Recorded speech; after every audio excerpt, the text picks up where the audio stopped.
भवानीनं हाक ऐकली माया हो.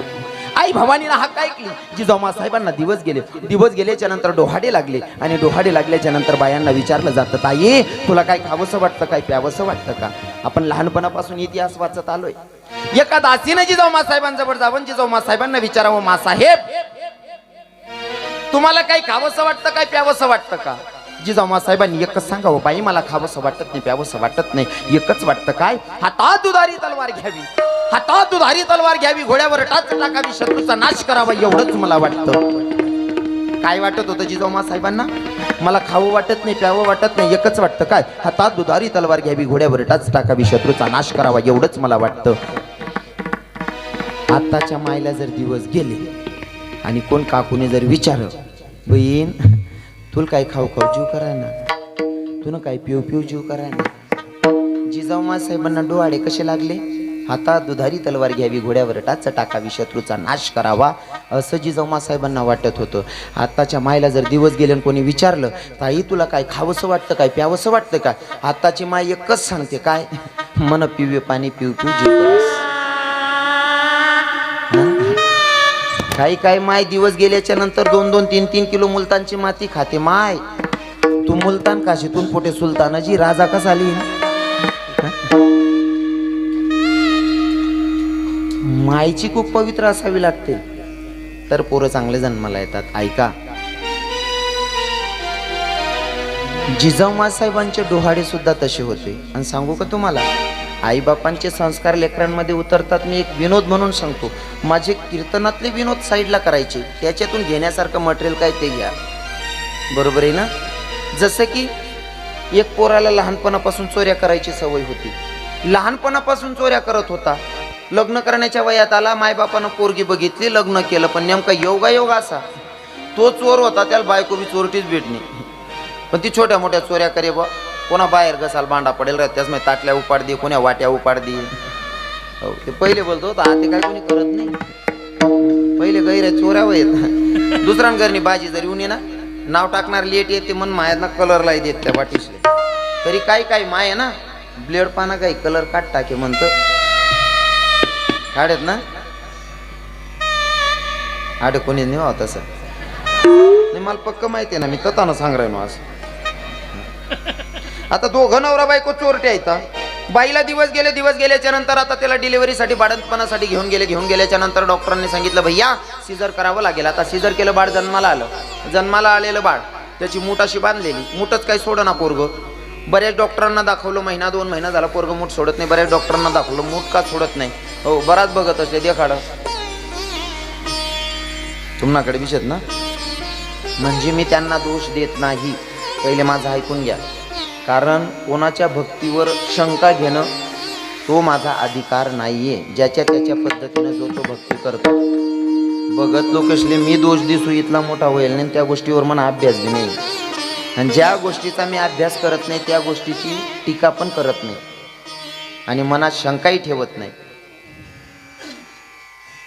हो, म्हणून मी त्यांच्या भक्तीला दोष देणार नाही. ज्याच्या त्याच्या पद्धतीनं भक्ती करतात बिचारे. फक्त मला असं म्हणणार, थोडं तोल समायशने बोलायला पाहिजे बा. आता आमना गलीमा एक बघतचे गुड्या दखालून संध्याकाळले तो बघत सांग रांता वारवून ना, आताल बांधू, पाताल बांधू, नदी बांधू, नाला बांधू, गरमाई बाई रांता रांता म्हणे, मोरीनं बितळ पड जायले तेवढं बांधा म्हणे, नद्यानं आल्यास ना नंतर दक्षूत म्हणे. आता ते बरंच वैद्यांना दाखवलं पण पोरगा काय मूठ सोड ना. बऱ्याच भक्तांना दाखवलं, मूठ काय सोडत नाही. मग एक बाबा होते, ते म्हणले असं करा, याला मानसरोग तज्ञाकडे न्या म्हणले. आता मानसरोग तज्ञ डॉक्टरांकडे नेल्याच्या नंतर त्या पोराला टेबलावर लेटवलं आणि डॉक्टर साहेबांकडे सोन्याची एक चेन होती 2 तोड्याची. ती चेन अशी काढली, पोराच्या समोरून अशी फिरवली. त्या पोरांसमोर ते चेन फिरवताच पोऱ्यान पटकन हात सोडून चेन धरली नाही. वर जवळ चेन धरी ना तो त्यानं हात 5 ग्रॅमनी अंगठी खाली पडली. तपास लावा ना, शिजर करता करता नर्सना हातमाई उपाट डेल होते म्हणे. हाव कसा ना परिणाम शे, दोन्ही चोर आहेत म्हणल्यावर त्याच ना पोटे साधू जन्माला येईल का? पोरग चांगलं जन्माला येण्यासाठी मायबापाची खूप सुद्धा पवित्र असावी लागते. राजे छत्रपती शिवराय 19 फरवरी दिवस आहे, 19 फेब्रुवारीला माझा हो राजे जन्माला आले. परिस्थिती काय होती ऐका. एकच राजा इथे जन्मला शिवनेरी किल्ल्यावर, एकच राजा इथे जन्मला शिवनेरी किल्ल्यावर, माझ्या राजाचं नाव गाजतंय गडकिल्ल्याच्या दगडावर, माझ्या देवाचं नाव गाजतंय गडकिल्ल्याच्या दगडावर. एकच राजा इथे जन्मला शिवनेरी किल्ल्यावर, एकच राजा इथे जन्मला शिवनेरी किल्ल्यावर, माझ्या राजाचं नाव गाजतंय गडकिल्ल्याच्या दगडावर, माझ्या देवाचं नाव गाजतंय गडकिल्ल्याच्या दगडावर. एकच राजा इथे जन्मला शिवनेरी किल्ल्यावर, एकच राजा इथे जन्मला शिवनेरी किल्ल्यावर, माझ्या देवाचं नाव गाजतंय गडकिल्ल्याच्या दगडावर, माझ्या देवाचं नाव गाजतंय गडकिल्ल्याच्या दगडावर. माझ्या नाव गाजतंय दगडावर, माझ्या नावाचं नाव गाजतंय दगडावर. 19 फेब्रुवारीचा दिवस आहे आणि त्या दिवशी माझा राजा जन्माला आला महाराज. आणि ते जन्माला आल्याची परिस्थिती जेव्हा रामदास स्वामी सांगतात, काय सांगतात ऐका अभंगाच्या प्रथम चरणामध्ये. धन्य जिजाऊच्या कुशी, धन्य जिजाऊच्या कुशी, धन्य जिजाऊच्या कुशी, धन्य जिजाऊच्या कुशी, धन्य जिजाऊच्या कुशी, धन्य जिजाऊच्या कुशी, धन्य जिजाऊच्या कुशी, धन्य जिजाऊच्या कुशी. वीर जन्माले छत्रपती, वीर जन्माले छत्रपती, वीर जन्माले छत्रपती, वेल धर्माचे रक्षण, केले धर्माचे रक्षण, केले धर्माचे रक्षण, केले धर्माचे रक्षण, केले धर्माचे रक्षण, केले धर्माचे रक्षण, केले धर्माचे रक्षण, केले धर्माचे रक्षण.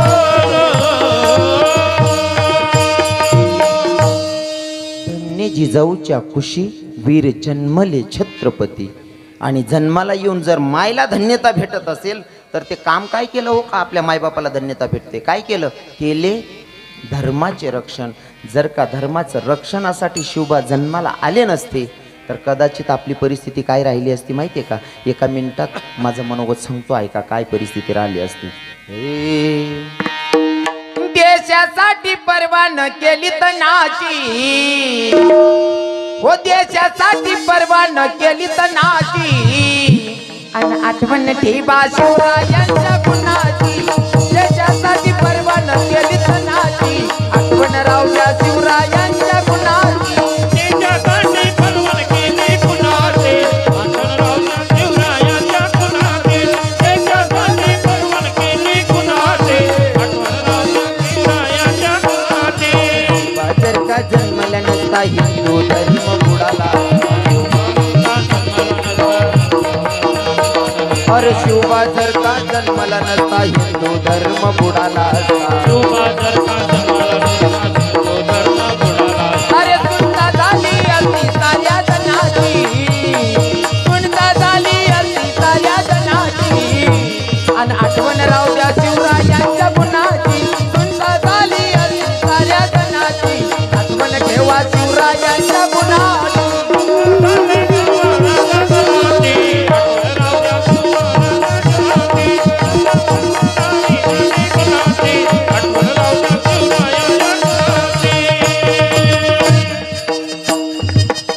केले धर्माचे रक्षण.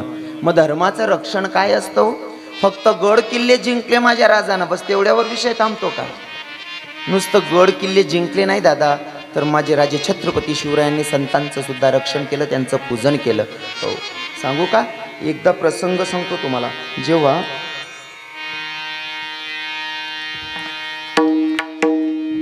विठ्ठल विठ्ठल विठ्ठल विठ्ठल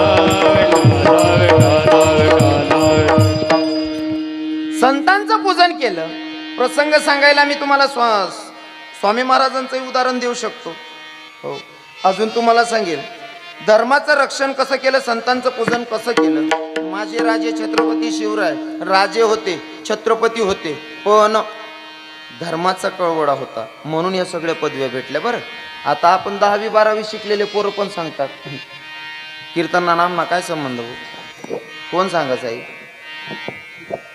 जे कीर्तनाला आले त्यांना मला अजिबात बोलायचं नाहीये. ज्या कीर्तनले येतच नाही त्यासले सांग राहिनो. 10वी 12वी नापास बी सांगता आम्ही सुशिक्षित शेत, कीर्तना नामना काय संबंध? हो, सुशिक्षित आता डिग्र्या शिलगाई कीर्तने कराय नव्हत राही. हा, आता आमच्या डिग्र्याची पेटाडते तिकडे, पण कीर्तनाची मर्यादा काय? या कीर्तन करावं माझ्या तुकोबारायांनी, कीर्तन करावं माझ्या तुकोबारायांनी, कीर्तनात येऊन बसावं माझ्या राजे छत्रपती शिवरायांनी. ही माझ्या धर्माची संस्कृती आहे दादा, असा धर्म टिकवला माझ्या राजांनी. अजून सांगू का? नुसतं गड किल्ले जिंकले नाही, नुसतेच गड किल्ले जिंकले म्हणून नाही, स्वामी महाराजांनी सहज मायला धन्यता नाही दिली. काय काय नियमाचं पालन केलं. 7:45 वाजले, असं तर आपल्या कीर्तनाचा टाइम होता 7-8. मी थोडा लेट झालो म्हणून तेवढा वेळ भरून काढेल, पण मला पुन्हा कीर्तनाला जायचंय अजून टाकरखेड्याला. धावपळ अशीच आहे, कोय माल बी सुधरत नाही. मी कोय एकांत मग स्वतःला सांगस पायाची वाहन पायी बरी, पण आपला महाराष्ट्रवालाच नाही. इथलं डोकावर धरलेले आहे. 3रं कीर्तन करायनं दिन बरं, माझं 4थं कराना बाकीशी.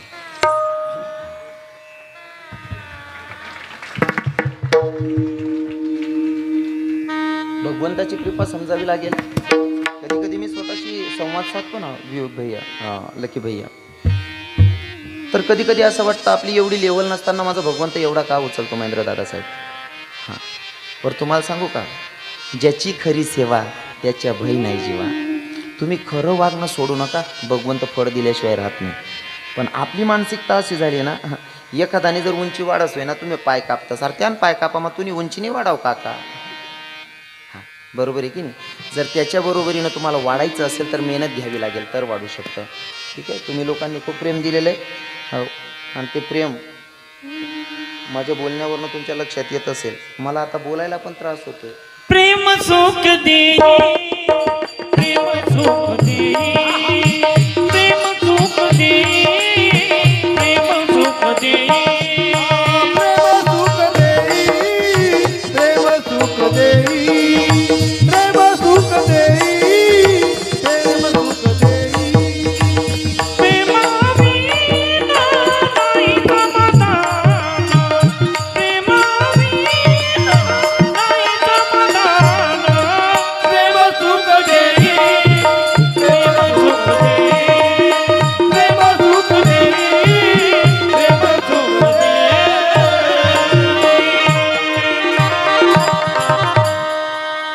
आमच्या जिभाऊंनी गोड प्रमाण घेतलं, माझं ठरलेलं प्रमाण मी सांगतोच हे लोकांना. प्रेम सुख देई, प्रेम सुख देई, प्रेमाविना नाही. जीवनामध्ये तुम्हाला नाही काही करता आलं ना, समोरच्याला बघून थोडी स्माइल द्यायची. हो, काही नुकसान नाही होत त्याच्यानं. बरोबर आहे की नाही? समोरच्यानं आपल्याकडे बघितलं ना, माझी सवय करून घेतली मी स्वतःला, इतकं बनवून टाकलेलं. मी जर झोपेतून उठलो आणि जर एखादा होणार ना, मी बरं झोप मग कराय ना तरी थोडा हसिले हो, काय फरक पडत? बरोबर आहे की नाही? आपला चेहरा देखील कोणा दिन चांगलाच असू दे, का बरं नाही असायला पाहिजे? मला सवय आहे. मला जर कोणी देखा ना, नेमकं असं झाली युट्यूबनं माध्यमातून आपण घर घर मग पोचू जायचं, सहज बी जाऊ तरी हो ते रविकिरण बाबांनी गाडी चालली रे, बाबा चालणार रे. मग मला असं होई जायचं की ज्या बी वय किरा ना ते आपला शेत बा देखणारा जे असेल ते आपला शेत. मी झोप माहिती उठे ना त्यांनी देखताच मी लगेच असे.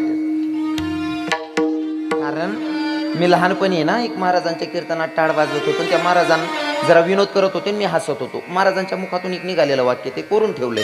त्या महाराजाने मला सांगत होता, हे रविकिरण महाराज लई हसतो, हे पोरग लई हसतंय. पण तुला सांगू का रविकिरण महाराज? म्हणलं काय बाबा? हसतो त्याला रोग नसतो, म्हणून माणसानं हसत राहावं.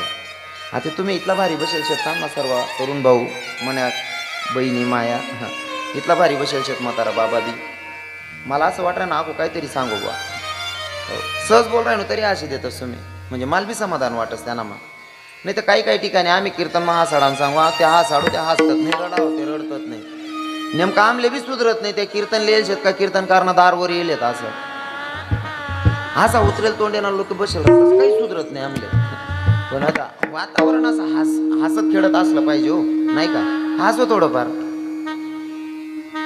प्रेम सुख देई प्रेमाविना नाही समाधान तुम्ही पेरणी करतात ना बाजरी जर पेरायची असेल 1 किलोची बॅग घेऊन जातात तुम्ही कितली 1 किलोची गहू पेरणी करायची असेल तर 1 थैली कितला किलोनी 20 किलोनी राहत बरोबर आहे ना 1 पिशवी कितली 40 बी राहत का सैन करल्या जीव थोडंफार तुम्ही थोडं बी सैन करतात नाही 20 किलोची बॅग असेल किंवा 40 किलोची बॅग असेल ती पेरणी केल्याच्या नंतर 20 किलो बॅग पेरणी केल्याच्या नंतर तुम्ही डायरेक्ट 20 क्विंटलला येतच बरोबर आहे ना तुम्ही पेरणी केली फक्त 20 किलोची आणताना तुम्ही आणतायत 20 क्विंटल बरोबर आहे ना ठीक उसी तरह प्रेम आहे भैया तुम्ही प्रेम करत जा लोक तुम्हाला 1000 पटीनं देतात फक्त तुम्ही प्रेम करणं तर शिका पण आपल्या अशी सवय कोण जर चांगलं वसू आहे ना एखादा जर घर बांधा ना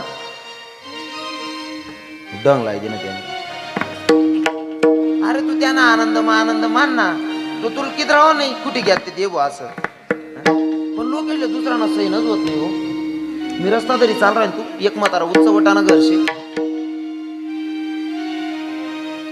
उंच ओटानं घरशे म्हातारा बोटावर बसेल होतं मी गेली माहिती जाय रे 2-3 वर्ष पहिली गोष्ट त्या वर्षाला पाणी बी कमी होता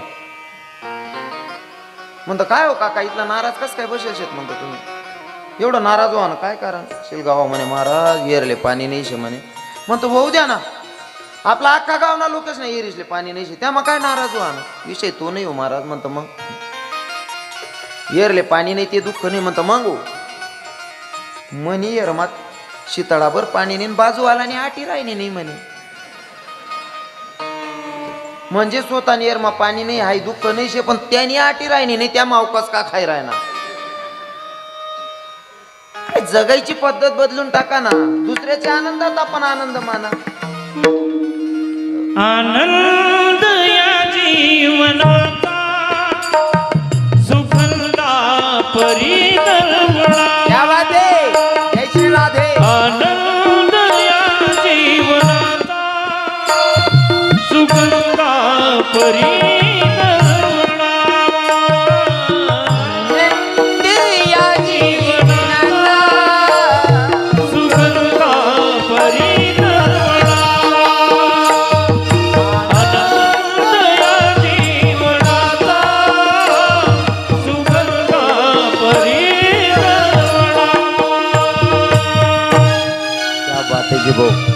एक नंबर आनंदित जीवन जगायचं माणसानं उठवतो आपण केले धर्माचे रक्षण धर्माचं रक्षण म्हणजे नुसतं गड किल्ले जिंकले म्हणून धर्माचं रक्षण झालं का नाही दादा राजे छत्रपती शिवरायांची जयंती साजरा करायची असेल तर काही काही विचार आपण चोरायचे आणि ते आपल्या अंतकरणामध्ये रुजवायचे काय माझ्या राजानं एवढी श्रीमंती जर आपल्याकडे राहिली एवढे लोक आपल्या सपोर्टला आहेत तर आपण काही अन्याय करू शकलो असतो पण माझ्या राजानं परस्त्रीला मायला माई आणि बहिणीला बहीणच म्हणलं हे पावित्र्य राखून ठेवलं हे गुण तरुणांनी अंगीकारले पाहिजे महाराज त्यांची आज गरज आहे वारकऱ्यांचे जे नियम आहेत त्या नियमाला धरून माझे राजे छत्रपती शिवराय सुद्धा चालले परस्त्री आमच्यासाठी आमची माय आमची बहीण आहे ठीक उसी तरह राजांनी सुद्धा ते तुम्ही सगळ्यांनी ऐकलंय सगळे लहानपणापासून ऐकतात कल्याणच्या सुभेदाराची सून धरून आणली त्या शिपायांनी आणि राजांकडे उभी केली राजांनी सांगितलं परस्त्री आमच्यासाठी आमची माय बहीण असते तिला आहेर केला आणि पुन्हा पाठवली जा मी माहेरहून तुला पाठवते बहीण समजून किंवा माय समजून नाही का माहिती आहे तुम्हाला असं करत होते राजे परस्त्रीला माय बहीण समजत होते मग जेव्हा राजे मरण पावले ना शेवटचा प्रसंग सांगतो जीवनाचा त्यांचा राजे छत्रपती शिवराय मरण पावले मुसलमान धर्माचा राजा होता त्याचं नाव होतं औरंगजेब औरंगजेबाचे 2 शिपाई होते. त्यांना माहिती पडलं की शिवा भोसला मर गया. शिवा भोसला मर गया. अगर यही संदेश हम अपने राजे को सुनाएंगे तो हमारा राजा कुछ तो बख्शिश देगा भैया. एवढा आनंद, आमचा दुश्मन मेलाय आणि ही गोष्ट आम्ही आमच्या राजाला सांगणार आहोत, म्हणजे आज आम्हाला काहीतरी मोठं दान धर्म भेटणार आहे. 2 शिपाई गेले औरंगजेबाकडे. औरंगजेबांच्या समोर नमस्कार केला आणि औरंगजेबाला सांगितलं, राजे राजे वो जो शिवा भोसला था ना वो मर गया. अपेक्षा काय होती त्या शिपायांना? आपला दुश्मन मेला, ही बातमी आपण आपल्या राजाला सांगतोय म्हणजे आपल्याला काहीतरी मोठं बक्षीस मिळेल. राजे वो जो शिवा भोसला था ना वो मर गया. दादा, मुसलमान धर्माचा होता तो राजा. जेव्हा कानी पडलं की शिवा भोसला मर गया, त्या क्षणी त्या मुसलमान धर्माच्या राजानं 2 गुडघे खाली टेकले. दादा, 2 गुडघे खाली टेकले आणि त्याच्या अल्लाहकडे हात पसरवले. त्याच्या अल्लाहला सांगतोय, हे मेरे अल्लाह, मेरे परवरदिगार, तू तेरे जन्नत के दरवाजे खुले रखना.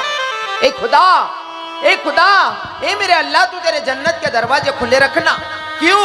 क्योंकि माँ बहनों की अब्रू की रक्षा करने वाला तेरे दरबार में पधार रहा.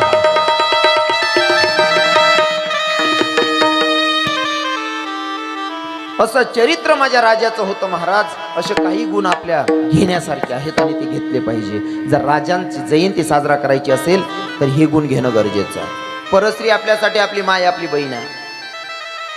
सांगू का, राजा मेल्याच्या नंतर दुश्मन त्याच्या अल्लाहला सांगतोय, माँ बहनों की अब्रू की रक्षा करने वाला तेरे दरबार में पधार रहा है. दुश्मन सांगतोय, काय जगणं असेल त्या व्यक्तीचं. मेल्याच्या नंतर दुश्मन असं सांगतोय ते जाऊ द्या. एक मोठ्या वक्ताच्या तोंडून ऐकलेलं आहे. आज शिवजयंती मला सांगायला आवडते. मोठ्या वक्ताच्या मुखातून ऐकलेला दृष्टांत आहे आणि सत्य गोष्ट आहे.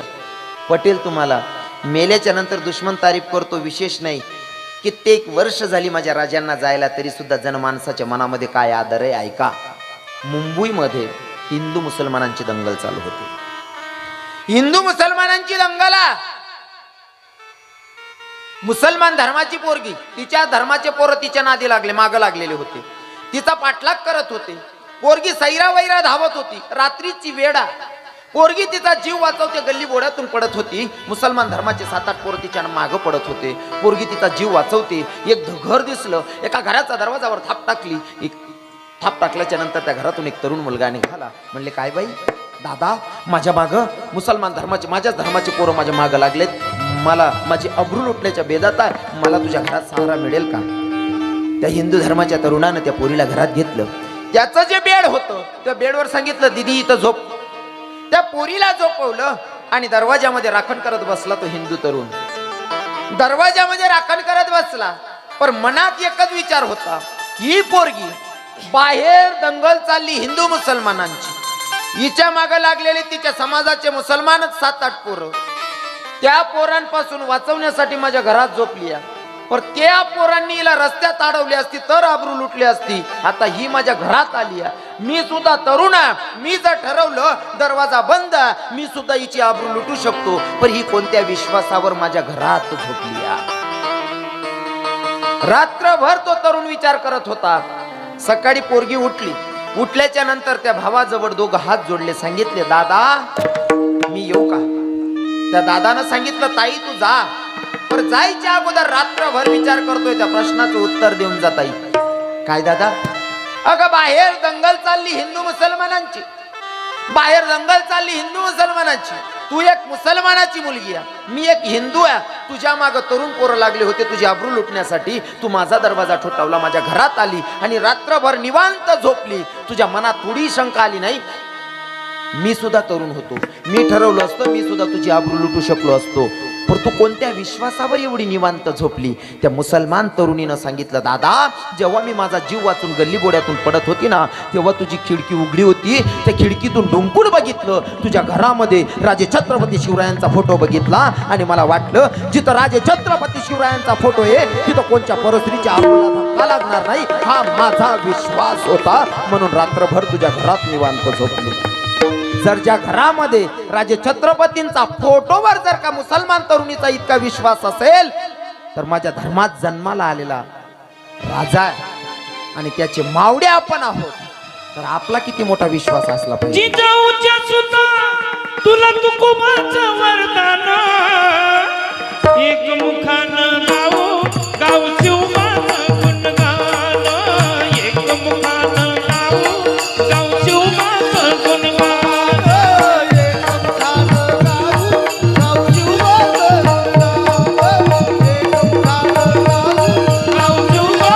गुणगान. मी तर असंच म्हणेल भैया जाता जाता 8 वाजले 10-15 मिनिटात सेवेला पूर्ण विराम असेल. 15 मिनिटं तुमची घेतो एक्स्ट्रा. ऐका, राजे छत्रपती शिवरायांची जयंती साजरा करा, करू नका असं माझं दुमत नाही, करायलाच पाहिजे. पण नुसतं जयंती साजरा करून इथून कीर्तन ऐकून उठून जाऊ नका. आजच शपथ घ्यायची जर खरा मावडा असेल तर. हिंदू धर्मातल्या तरुणांना सांगतोय, थोडं वाईट वाटलं तरी चालेल, मला सत्यता मांडायला आवडतं, तिसऱ्यांदा सांगतोय. जर खरा मावडा असेल आजच शपथ घ्यायची. राजे, जर तुम्हाला सोपारीचा खांडचा शोक नव्हता ना, मी शपथ घेतो राजे छत्रपती शिवरायांसमोर की आजच्या नंतर मी विमल खाणार नाही. जयंती साजरा करताय ना, आजच शपथ घ्या राजा.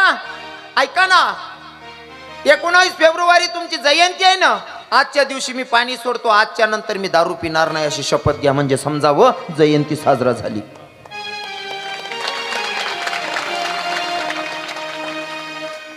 होतं ना परिवर्तन, हळूहळू करायचं ना.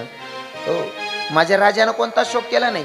हो, मी नेहमी सांगतो, माझ्या राजानं कोणतं चुकीचं काम केलं नाही. लहानपणी फक्त राजांच्या मनामध्ये असं आलतं, हो ते नृत्तिका नाचत होते ना, लकी भैया जितू दादा साहेब, नृत्तिका नाचत होत्या. नृत्तिका नाचत होत्या हे बघण्यासाठी गेलेले नव्हते, बघण्यासाठी जायचंय मित्रांसोबत. असं जिजाऊ मासाहेबांना सांगितलं, मासाहेब नृत्तिका आलेल्या आहेत, नाचगान करणार आहेत, मी जाऊ का, मी जाऊ का म्हणले. जिजाऊ साहेबांनी सांगितलं, राजे नृत्तिका आले, त्यांचं नाचणं बघायला जात आहे. म्हणले हो राजे, तुम्हाला पोरी नाचवायच्या नाही, पोरी वाचवायच्या आहे. काय सांगितलं? पोरी नाचवायच्या नाही तर पोरी वाचवायच्या आहेत. हे काही गुण आपण आपल्या लेकरांना दिलं पाहिजे. आणि आम्ही कीर्तनकार जरी संत नाहीत, हो संत नाहीत, पण आमचा सुद्धा हेतू असाच असतो की काय, बुडत हे जण न देखवे डोळा, येतो कडवडा म्हणून या. दादा नाही बघवलं जात काही ठिकाणी. अरे तरुण बहिणी 22 वर्षाची 23 वर्षाची तरुण पोरगी एक दारुड्याला दिल्याच्या नंतर 23व्या वर्षी विधवा होते दादा, फक्त दारूच्या पायी. का प्यायची ती दारू? काही दादा गुटखा खातात, गुटखा खाऊ कॅन्सर होतो. हो, 24-25 वर्षाची तरुण बहीण विधवा होते. मग तो गुटखा का खायचा? नुसतं राजे पुन्हा जन्माला या, आम्ही सुधरावत नाही. राजे जन्माला या, आपल्याला सुधरावं लागेल. मग बाकीना सांगते महाराज माल बी वाटस मी सोड देऊ, पण अहो म्हणा मित्र बावड्या याला सोडायला लावा पहिले. तो नीच आहे, त्यान वर्षे तू का बं लाग राय हा, तो सोडाव नाही, तू सोड ना. आपला अंगण साफ करल्या बाजूला लाज वाटणे का तो जाड्याच कर. है तू ना अंगण मग गाणे तू ना पाटा पाड रे, तो कर्यास करी. माळ घाला, सुरुवातीला माळ नका घालू, पण कमीत कमी निर्वेशने तरी जीवन जगा. मी असं म्हणणार नाही तुम्ही माळच घाला, माळ नंतरचा विषय भैया, पण कमीत कमी निर्वेशने जीवन जगा. म्हणजे राजांची जयंती साजरा झाली समजावं. त्याग करा. काही पोरं मला भेटतात, रविकिरण महाराज तुम्ही जेव्हा बोलतात ना तेव्हा असा त्याग येतो, असा त्याग येतो की विमलच खाणी नाही, दारूच पेनी नाही बुवा. मग रे पण राहाव असं नाही बाबा. काय चौघाल्या धंदा आहे तू नाव राहावात नाही. जे म्हणत असतील ना माझ्याकडनं राहवलं जात नाही, त्यांच्यासाठी उदाहरण म्हणून सांगतो ऐका. राहवलंच जात नाही असं म्हणणाऱ्यांसाठी ऐका. पोरग जन्माला येतं ना, माया हो, लेकरू जन्माला येतं ना, 8 दिवसाच्या लेकराला दुसऱ्या बाईच्या हातात द्या रडतो, आणि मायच्या हातात द्या लगे रडणं थांबतं. म्हणजे 8 दिवसाचं बाळ आहे त्याला सुद्धा मायचा हात ओळखू येतो. बरोबर आहे ना? 8 दिवसाच्या लेकराला कोणती गोष्ट लक्षात राहते का? काहीच नाही. लहानपण कोणले व्याधरास का? काहीच नाही. पण 8 दिवसाच्या लेकराला मायचा हात कळतो, इतकं प्रेम आहे मायवर. बरोबर आहे ना? ते पोरग चालायला लागलं समजा, बाजूमध्ये 2-4 हिरोईना उभ्या कर द्या आणि त्या पोऱ्यान मायली उभी करा. किती बी सुंदर बाई बाजूमा उभी करी, ते पोरग कोणकडे जाईन ताई? मायकडे. बरोबर आहे ना? कितलं प्रेम आहे. सुंदरबाईकडे घ्या नाही ते पोरग, कोणाकडे घे? मायकडे. इतकं प्रेम आहे. सुंदरबाईकडे घ्या नाही मायकडे घ्या. ते नंतर बिघडणार सुंदरबाई देखी तो भाग वेगळा शिवा. सुरुवात सांग राही मी. अगोदर मायकडे गेला. किती प्रेम आहे. तो पोरगा शाळेत जायला लागला. शाळेत जातोय आणि शाळेतून आला दप्तर फेकतो. घरात जर मोठी बहीण असेल किंवा काकू असेल किंवा आजी असेल, घरचे लोक म्हणत असतील बेटा बस रे तुला जेवायला वाढते. तो दीदीला म्हणतो दीदी तुझ्या हाताकन जेव वाढलेलं मी खाणार नाही. काकूच्या हातचं खाणार नाही, आजीच्या हातचं खाणार नाही. माझी माय कुठे गेली, मम्मी कुठे गेली? मग ती आजी किंवा बहीण असेल ना, अरे मम्मी तिकडच्या गल्लीमध्ये पापड्या लाटाय गेली दादा. दप्तर फेकतो, पडत पडत जातो, मायचा पदर धरतो, खेचत खेचत आणतो. चाल जोपर्यंत तू जेव वाढत नाही तेव्हा मी जेवणार. म्हणजे माय बिगर जेवण बी नाही करत पोरगा. बरोबर आहे ना? 8 दिवसाचा होता तेव्हा मायचा हात ओळखत होता. आजूबाजूमध्ये हिरोईन उभा कर देणार तरी माईंकडे घ्या. इथलं प्रेम. घर म्हणालो की बटा वाढी द्यायला तयार होतात. कोणा हातनं खाद नाही, मायच वाढायला पाहिजे. कितलं प्रेम आहे. पर ती माय लग्न झाल्याच्या नंतरचा पण विषय जाऊ द्या. काही काही पोरं करतात बिचारे प्रेम लग्न झाल्याच्या नंतर पण. पर ती माय उर्वरित आयुष्यातून निघून जाते म्हणजे मरण पावते. माय मेल्याच्या नंतर असा एखादा मुलगा दाखवा जो पोरगा 8 दिवसाचा होता तरी मायचा हात ओळखणारा पोरगा मायच्या सोबतच मेला. असा मुलगा दाखवा मला. अरे ज्या माय वाचून तुम्ही जेवण करत नव्हते ती माय चालली गेली. उर्वरित आयुष्य जगू शकतात. मग ही 6 महिना वर्ष 2 वर्षामध्ये भेटलेली विमल आणि दारू का सुटत नाही? लाज वाटली पाहिजे महाराज. सुटत नाही असं म्हणणार यांना. कोणत्या पोराला असं वाटतं माझ्या बहिणीचं लग्न एक दारुड्या पोराबरोबर करायचंय मला? कोणत्या भावाला वाटतं का माझ्या बहिणीचं लग्न एक दारू पिणाऱ्या पोराबरोबर करायचंय? वाटतं का? वाटतं कोणाला? तुम्हाला वाटतं ना माझ्या बहिणीचा नवरा निर्वेशने असला पाहिजे. दादा तुम्ही दारू पिऊन दुसऱ्याची पोरगी करायला जासान त्याचा आत्मराजा साधं बदुवा देईन का तुम्ही? का प्यायची दारू? अरे माझ्या राजांना कुठलंच व्यसन नव्हतं आणि त्या राजांच्या धर्मात तुम्ही आपण जन्माला आलोय. दादा निर्वेशनी जीवन जगा ना. आज मला अशी अपेक्षा आहे माझ्या तरुण भावांकडनं. मला तर आज तुमचा गर्व होतोय. पहिला गर्व हा होतोय की तुम्ही कीर्तनाचं आयोजन केलं. कीर्तनाचं आयोजन केलं. जर का स्वामी महाराज जिजाऊ मासाहेबांना धन्यता देत आहेत. आमच्या संतांची शिकवण आहे. ज्या लेकरांनी कीर्तनाचं आयोजन केलंय, ज्या भावांनी कीर्तनाचं आयोजन केलंय, मी तर त्यांच्यासाठी सांगेल नाही तर त्यांच्या मायबापांना धन्यता देईल. धन्य माता पिता तयाची ज्यांनी कीर्तनाचं आयोजन केलं. पर दादा या गरीब भावाची एक रिक्वेस्ट असेल, विनंती असेल. आज खरं शपथ घ्या भाऊ आणि आजपासून मला निर्वेशनी जीवन जगायचा असा निर्णय घ्या. कारण कोण दिवस येईल कैसा नाही देहाचा भरोसा. आनंदित जीवन जगा ना. हो काही काही लोक म्हणतात महाराज जीना अगर जरूरी है तो पीना बहुत जरूरी है. गुटखा खाणारा गुटखा खातस, खाऊ नका असं दुमत नाही. गुटखा खानाच शेना, गुटखा खानाच शेना. गुटखा कायम खात राहा. फक्त गुटखा म्हणा टपुशी टाका.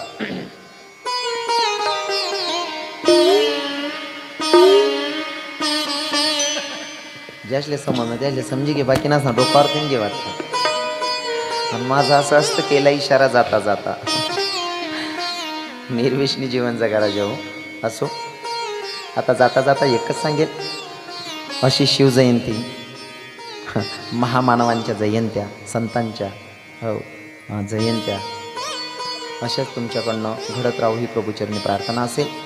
ज्या संतांनी अंतकरणापासून देऊमध्ये भजन केलं, तुकोबारायांनी जे भजन माऊली ज्ञानोबारायांनी आळंदीमध्ये केलं, नाही सर्व संतांनी जे भजन पंढरपुरात केलं तेच भजन आता तुम्हाला इथं करायचे. हाताने टाळी मुखानं नामाचे विठोबा रखुमाई